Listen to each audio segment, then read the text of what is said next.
All right, so now the kids have a good idea of how to hit. Here's our sled progression. Here's a quick summary of it. So we go through the first step, the second step, and the third step on the sled progression. It's very important. The first step is the 6-inch power step. The second step is where you're generating your power. And the third step, we want it in a perfect world at the crotch of the defender, because the third step is what you're going to use to lift. So this is the 6-inch power step. This is where you're going to deliver your power. And the second step hits the ground at the same time you make contact with the bag or the opponent. The third step is where you lift. And remember, we call it beef. Okay? Blast off, execute, elevate happens on that third step. Elevate happens on that third step.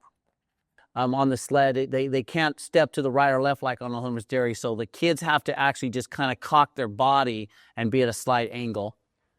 And then we do our pulls and traps. We'll back them up, and they sprint and hit the bag. We don't really drive the sled. Don't make it a condition drill.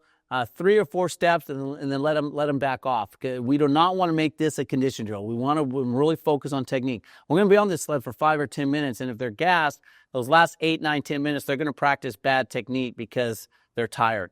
So let me go to a further explanation of this, and we're going to take you out to the field, and you're going to see a video of our kids going through the sled. We really like these incline sleds. We want a maximum angle. They even sell them with a sharper angle. This is the lowest angle our sled will give. You can get a 45-degree angle, that's better. We basically go through the same progression, went through the bags. We're going to do the 6-inch power step. We're going to do the second step, the second longer step, and then we're going to freeze. Then we're going to fit the kids up under the bag and just have them squat and lift the bag. And then we put all 3 steps together. There's no way they can drive this sled unless they get low and get under it. And there is a star in the R, so they're still doing the fist and the star of the R. So if you have these kind of bags, this is a really good sled. I understand some of you youth coaches probably don't have a sled like this. That's okay. Just do everything we just did on the bags, and you'll be good to go.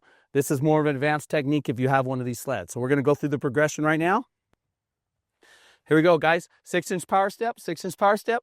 Left foot, right flipper. Left foot, right flipper. 6-inch power step. Set.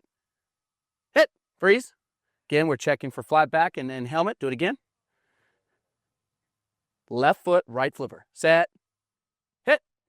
Nice. Good. Now recoil. Now we're going to flop it around, guys. Now we're going to go right foot, left foot deep under the bag and freeze. And you can go and put your flipper in the bag, but you're going to freeze. We're not going to lift the bag. We're not going to lift the bag. So this is right foot, left foot under the bag, freeze on the bag. Right foot, left flipper. Set. Hit. And this is where they get their fit, and they're figuring out now that the lower they get and the farther they can get that foot under their man. If this was a game, they would get that foot that's under the bag right now, they would get that foot in the crotch of the defender. If they can be right under the crotch of the defender, they're going to lift the defender. Here we go, fellas. Let's do that one more time. Set. Hit. Nice, nice. Okay, the last progression now, we're going to go and lift the sled. We're going to switch back to the right flipper. Okay, now we go through our whole 3 steps, and we're going to lift the sled. Remember, emphasize fist and the star of the R. So it's left foot, right flipper. They've got to get that right foot all the way under the sled so they can lift it. Left foot, right flipper. Lift the sled. Set. Hit. Nice. It's very important that you don't use the sled for conditioning purposes. We do on Monday nights only, but when you're doing the old line stuff, the 3 steps is enough, and they lift the sled, and that's it. We'll hit it a couple times in succession, but this is a very tiring job to do. If you want maximum effort in your 2-hour practice, then don't have them drive the sled 100 yards before they go to team. So now they're going to hit it one more time, and then I'm going to have you see them hit it one more time, and then normally our coach would probably go through where every kid's going to get maybe 3 hits per shoulder. Here we go, fellas. We're going to go left foot, right flipper, lift the sled. Set. Hit. Good. Set. Set. Get set. Set. Hit. Lift, lift, lift. One more time. One more time. It's a good angle right there. One more time. Left foot, right flipper. Set. Hit. Good, good.